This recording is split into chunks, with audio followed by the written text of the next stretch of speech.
Hello, everybody, and welcome back to Talk of the Town. We're at the movie review section. What did you think of that biolab? Was that unbelievable? Eileen, did you have fun over there? I can't believe what we have for the children of Milton. I walked through that lab. The students that I spoke to were so knowledgeable, so bright. To be able to give them a chance to use, hands-on technology, cutting-edge technology. My husband Tom works at the Center for Human Genetics at Boston University, and I've been to his lab. And is he a clone? He is a clone. I have 3 of them, actually. I could use That's 3. convenient. When to cook, when to clean. Everyone else with the next one. Sorry. I have a cough. Sorry. But blushing. walking around that lab, it's the exact same equipment that he has at Boston University. So very impressive. And that actually leads to something that I was going to talk briefly about today.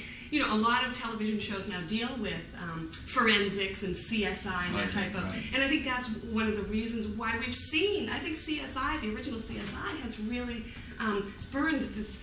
Oh, wow, everybody's interested in it. It can be so glamorous and so exciting, even though it's a lot of high, detailed work. But there's a great show on Showtime called Dexter.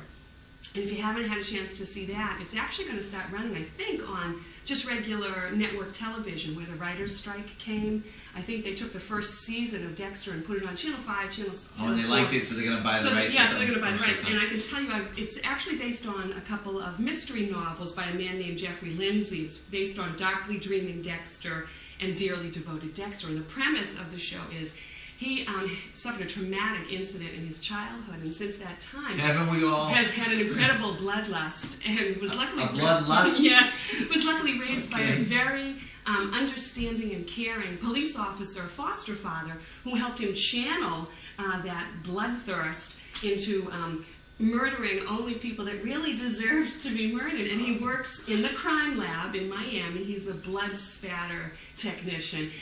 Speaking of technicians, show. right?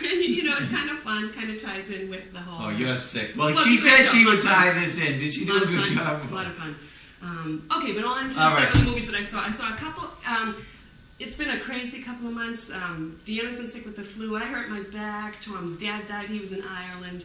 So I didn't get out to see a whole bunch of things. But I did see a couple of things in the theater, and I'm going to talk a whole bunch about DVDs that everybody can get at home. Excellent. But the first two, the first one, Spiderwick Chronicles, is still out in the theaters, and it's based on the best-selling 5-book series by Tony DiTerlizzi and Holly Black. The Spiderwick Chronicles was directed by 43-year-old Cleveland, Ohio native Mark Waters, who also directed Mean Girls and Freaky Friday, both Lindsay Lohan vehicles. The Grace family, Mom Helen, played by Mary Louise Parker, who you might know from Weeds, another Showtime original. I think it's Showtime, might be HBO. Oh yeah, I remember those. Daughter Mallory, played by an Irish girl, Sarah Bolger, and twins, Jared and Simon, who are both played by Britain, Freddie Highmore, and he's a really wonderful young actor out of Britain. And one thing a common thread through just about everything I'm going to review is there's a ton of international actors in these films.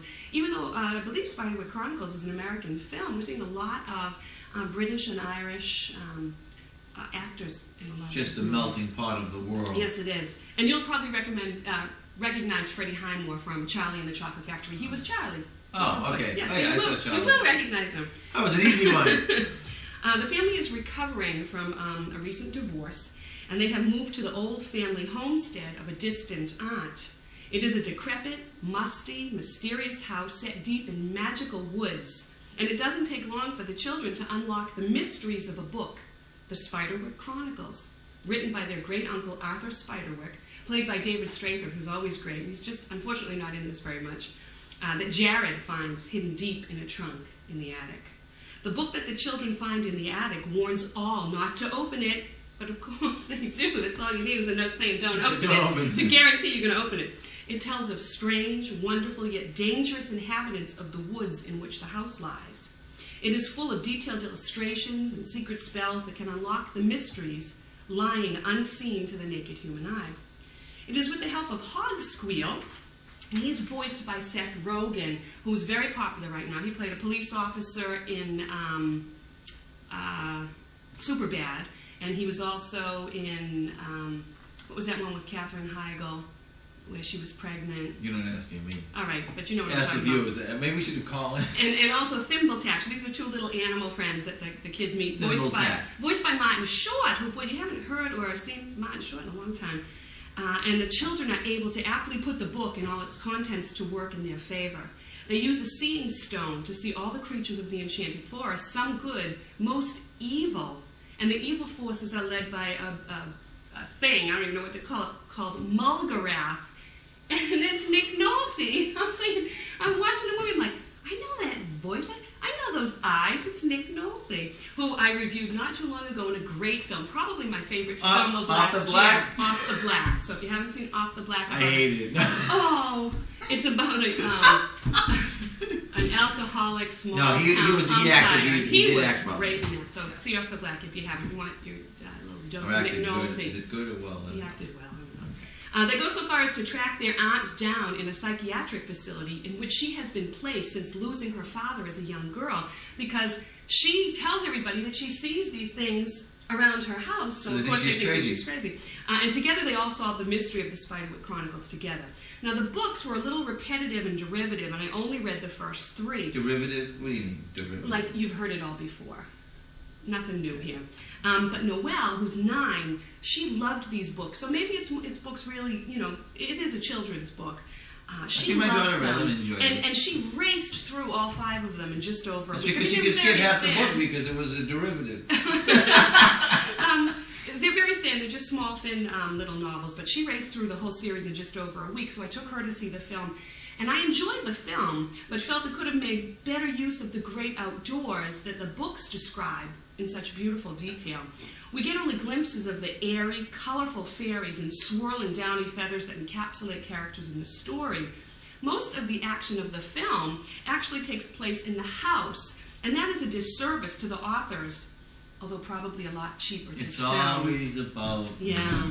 Come on. I know. I felt at times as if I was watching a 21st century Gremlins. Do you remember that? I remember Gremlins, Okay, yes. It was like that.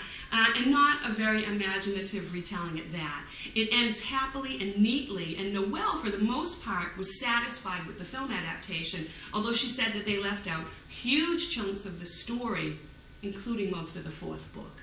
So, again, they call it the Spiderwick Chronicles, but I think they've cut it down, they've cheapened it a little bit to make it a little bit more economical. Well, Nick Nolte charged them a lot of money. Yeah, I'm sure he did. It's all about budgets, It is, which is sad. Because the few scenes that they do have of the fairies and the few scenes of nature as it's written in the book, and the book has some incredibly beautiful illustrations, are the best parts of the film, but they're all too brief. Oh, speaking of... And this was rated PG, and it was, maybe because it was a little bit scary. I have another link to the BioLab. What? They have one of those emergency stations, so if the kids get something stations, in their eye, yeah.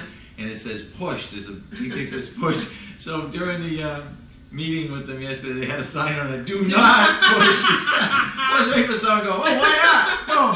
Well, that would have made a big impact. Do not push. That would have been kind of fun. Now I'm going from, children's movie great for the whole family, Spiderwick Chronicles, you could definitely take everybody in the whole family, to a movie that you can take nobody in the whole family except the adults. This is called In Bruges.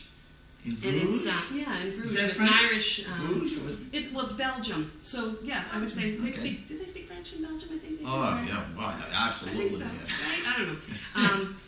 Anyway, In Bruges was written and directed by... The French that are in Belgium. They speak French in Belgium. I don't know. In Bruges... Did I throw you off? Yeah. All right. Get back to the movies. Back to In Bruges. In Bruges was written and directed by 37-year-old Briton, Martin McDonagh. It's his second feature film. The first one is called, I think, Six Shooter. And after seeing In Bruges, which I loved, I really wanted to see Six Shooter, but it's not available. They don't have it, so it's not out. And he's also a playwright, which is kind of interesting.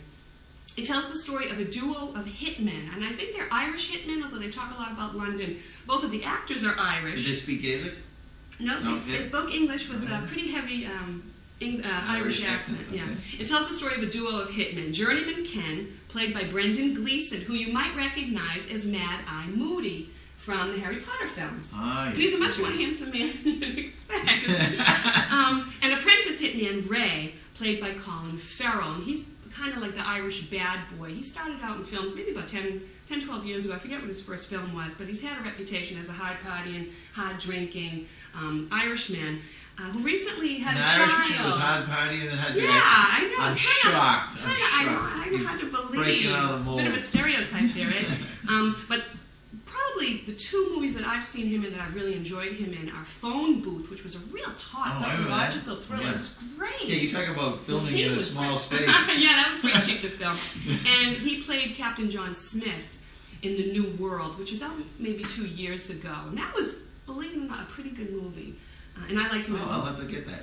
Well, fresh from Ray's first hit, where unfortunately not everything went as planned, the two are sent to Bruges, a small medieval-era town in Belgium, to rest and await further instructions from their boss, Harry, played menacingly yet somehow morally by Ralph Fiennes, in his most dastardly role since playing German General Aram Geth in Schindler's List. Now, I don't know if you remember Ralph Fiennes' role in Schindler's List. I remember Schindler's List. Oh, right. So that was a pretty disturbing film. You'll remember this scene. He plays, and Ralph Fiennes is an extremely attractive man, very, very slender.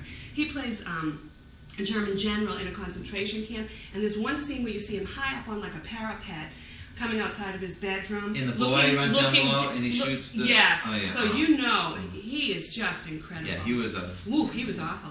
But he was wonderful in the role. When they arrive in Bruges, excuse me, Ken, the older hitman, is content to sightsee and relax while waiting for the boss to call. They're supposed to stay in every night. Don't go far because the boss is going to call. But Ray, you don't want to make the boss mad if you're a hitman. No, you don't. Ray, distraught over his first hit, is all jumpiness and nerves and heads out on town for some action. He meets a charming drug dealer and a dwarf. Oh, charming. He's charming. She is. He's a hitman and he meets a charming. Charming, beautiful, I should say, as well. Drug dealer. Beautiful. Okay. Local drug dealer. Of course, because she couldn't make it as an actress, so she went into drugs. Brugian drug dealer, I don't know what you call it. And a dwarf on location filming a dream sequence in a motion picture. Ray is constant motion, charming, disarming, delightful, and torn apart all at once. Although every cast member hands in a great performance, this film is a Colin Farrell tour de force. You will ache over Ray's angst, revel in his new romance, and pull for him to make it through this most difficult time in his life. And I know that sounds so we're really feeling bad for the hitman, right? Yes, you do. Who did he murder on his first hit? Is there a link here? There is, yeah. I mean, that's the key to the whole story, so I don't want to get into it. I didn't mean to blow that way. I'm not going to tell you, but all I can tell you is it goes terribly wrong. Not as planned, that's for sure. The film is rated R for content and language, but it is an affair of one man's heart. A good man, even though his line of work may make you think otherwise. And again, it ties into Dexter a little bit. These are hitmen who are really apparently killing people who deserve to be killed. Yeah. So the person... We don't need a justice system with people like this. One of the, who said they deserve to be killed? Who made that determination? Did a court of law? They determined it on their own. Right. What if they didn't have all the facts? The target of Ray's hit, we get glimpses of... The what? The target. Oh, the target of his hit. The person that was wiped out, killed, kaput. Target. That's called a target. That's a good term for it. Seems to deserve it. At least, you got to pay attention. It appears to. But we didn't have a jury decide. The film really spoke directly to my heart, simultaneously breaking it while making it sing. And I can tell you, Colin Farrell, he was incredible. And then I just, You can see she has she felt for the hit guy. Boys. She liked that guy, the hitman. Of course, love those Irish boys. I married one. Fairy 3, remember? You cloned yeah. Speaking of clones, if you've never seen the movie Multiplicity, that is a Michael Keaton film about cloning, where he does create 3 clones for himself. Absolutely hysterical. So if you've never seen Multiplicity with Michael Keaton, get that. Another tie-in to the Milton High School Bio Lab. I love it.